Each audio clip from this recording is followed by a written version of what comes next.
Tuko na viongozi ambao saa hizi venye watu wanateseka, yeye mwenyewe bado anakuambia ya kwamba lazima hiyo is not enough, lazima bado import Ebola. Anasema wananchi lazima sasa wamalizwe. Venye mpo mshasha. Alafu tena unaambiwa Ebola iletwe.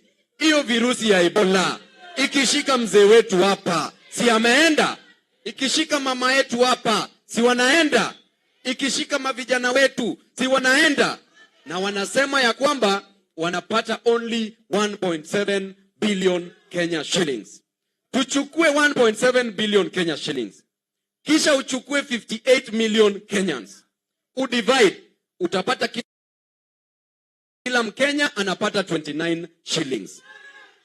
Sasa tunaambiwa na rais ya kwamba wewe kama Mkenya uletewe virusi ya Ebola na pesa yako ni 29 bob. 29 bob inaweza nunua hata Panadol. Itanunua hata Piriton. Na mbona tunadhulumiwa na viongozi ambao walichaguliwa?